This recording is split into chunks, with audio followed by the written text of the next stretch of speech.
Yo no sé en qué estado de ánimo me encontraba entonces. Lo cierto es que reía satisfacción. Un hombre muerto a puntapiés era lo más gracioso, lo más hilarante de cuanto para mí podía suceder.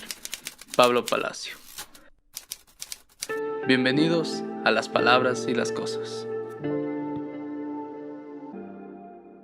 El apestado, el inmoral e inclusive el ser monstruoso es el tipo de personaje en el que se enfoca Pablo Palacio en su narrativa. El autor ecuatoriano nació en Loja en 1906 y falleció en Guayaquil en 1947 a la edad de 40 años. Según Fernández, quien realizó un estudio crítico sobre la obra completa de Palacio para la colección Antares, Loja era considerada como el último rincón del mundo, por lo que su comportamiento era todavía bastante colonial. Por tal motivo, se podría decir que la escritura de Palacio es una respuesta desde la abyección y la rebeldía contra dicha sociedad. De acuerdo a los testimonios tanto de Abdón Uvidia como de Benjamín Carrión, la obra de Palacio recoge vestigios de su vida.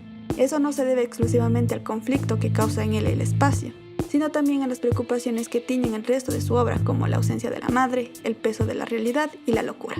Es por ello que hoy introduciremos el bisturí a un relato en el que, en primera instancia, se nos presenta la noticia de un personaje postrado, ensangrentado y con deseos de ocultar la verdad, suceso que capta la atención de un ciudadano aparentemente ilustrado, que empieza a imaginar con mucha sorna el verdadero motivo de su muerte. Un hombre muerto a puntapiés fue publicado en 1926 y es uno de los títulos más célebres de Palacio, puesto que en él juega con la idea del cuento detectivesco desde una manera auténtica en la que emula y ajusta estructuras popularizadas por Arthur Conan Doyle o Edgar Allan Poe, añadiendo pizcas notables de humor negro.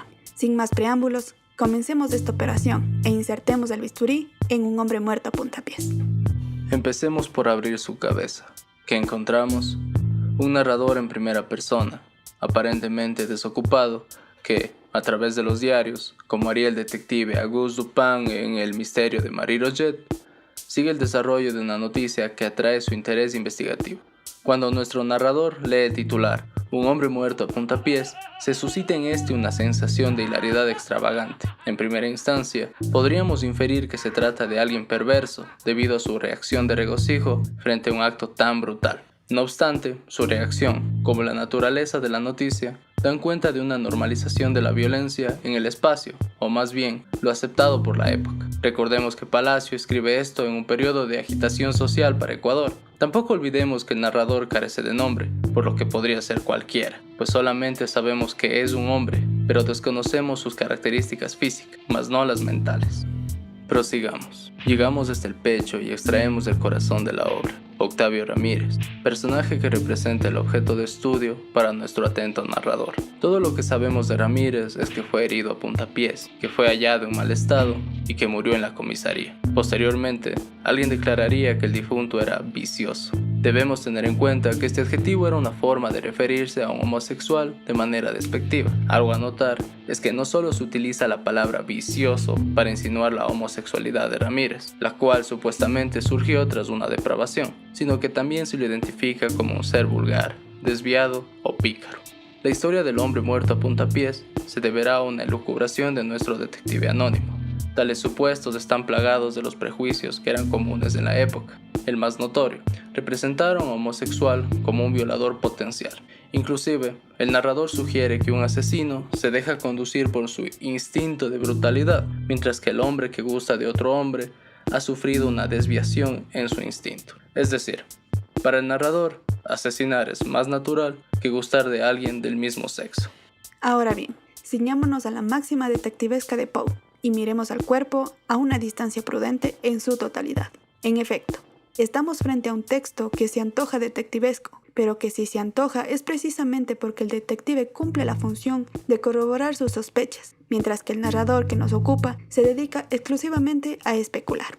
Asimismo, el relato de Palacio nos ofrece un giro de tuerca con respecto a este género. Habitualmente, la figura del detective nos es presentada como la de alguien frívolo y calculador, quien deja que los demás hablen para él demostrar lo sucedido en una sola oración. Por su parte, el autor ecuatoriano nos muestra el debate interno de ese narrador que juega a resolver un caso mientras se ríe. El lector es testigo de sus idas y venidas mentales, así como de sus prejuicios. Dentro de los recursos que hay en este cuerpo narrativo, salta a la vista el uso de la onomatopeya, chaj, chaj, chaj.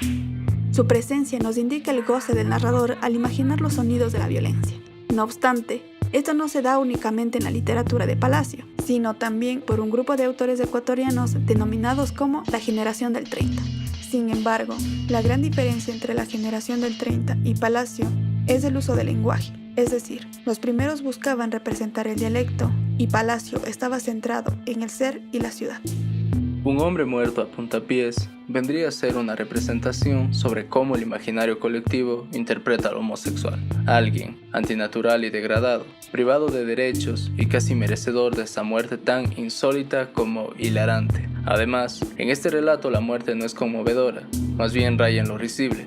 Por lo mismo, estamos frente a un texto detectivesco, cómico y cruel. Para finalizar, podríamos decir que el texto de Palacio que hemos comentado demuestra el carácter de vanguardia que está en toda su obra, posición artística que en su momento le valió el desprecio por parte de sus pares intelectuales, pues para estos no se encontraba a la altura de las necesidades sociales que exigía la literatura ecuatoriana de la época. Sin embargo, el autor lojano sigue descosiendo a puntapiés los peros de sus detractores, pues actualmente es el que más goza de reconocimiento debido al estilo temporal que despliega en su escritura. ¿Y tú qué piensas que le sucedió al hombre muerto a puntapiés? Te leemos en los comentarios.